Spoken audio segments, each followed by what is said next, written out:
Fantastic evening. I have no idea how many people are going to see this because tonight we're talking about the Facebook whistleblower who went on Capitol Hill basically telling lawmakers that Facebook knowingly hurts the mental health of children, says it's done studies and has come to the conclusion itself inside its own ranks that it hurts kids and sows division. And she claims Facebook knowingly does that to continue to expand its profits. Since I'm streaming this on Facebook, I doubt the algorithm is going to love what's taking place. This is a bit of an experiment in itself, just to kind of have this discussion. Okay, so I do have a piece of this whistleblower video, and I want to get your thoughts. Let's listen. Those kinds of stickiness could be construed as things that facilitate addiction. Right. Last thing I'll ask is we've seen this same.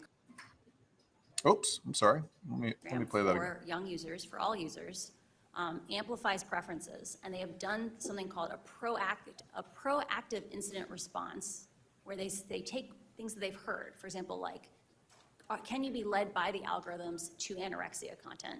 And they have literally recreated that experiment themselves and confirmed, yes, this happens to people.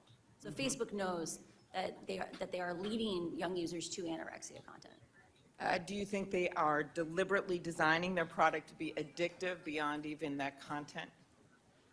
Facebook has a long history of having a successful and very effective growth division, where they take little tiny tweaks and they constantly are trying to optimize it to grow. Those kinds of stickiness could be construed as things that facilitate addiction. Right. Last thing I'll ask is. So that is just a small piece of the whistleblower's testimony. Watching it, I'm curious if you guys I feel a little, it reminds me of back in the day when tobacco was, and I'm not saying it's the same thing, but there's that talk of addiction. There's the talk of studies that they know about and the health impacts. Do you guys think that this could possibly be? I mean, I don't know. It's certainly giving me memories of that. Got a lot of people joining us tonight. Good to see you, Joey. Aloha. What's going on, Sheila? Rachel, good to see you. Here's what I don't understand as we get our greetings out. A lot of people joining us. Good to see you. So I work in television. I work in local TV. Ever since the 50s, television has been regulated. You can't see obscene things. You can't see things that are inappropriate on television. You're not supposed to anyway. We're all regulated. We can be fined by the government. Somehow these social media websites that have way more reach than television, whether it be local or network, they're sort of running the show. They're policing themselves right now. When is this going to change? I don't know. Let's see. I have a question. Isn't she worried? I don't know. I would imagine she is a little worried. Anytime you speak out against a powerful company, you have to be a little worried. Marty, good to see you tonight. Let's see here. Ed's saying, whatever happened to self-responsibility? Fair question. Fair to add that in there. If you're going on and you're taking a look at the content, are you partially to blame?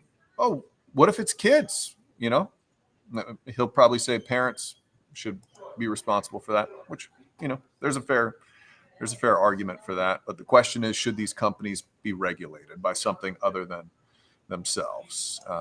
Let's see here. We've got Ron saying Zuckerman.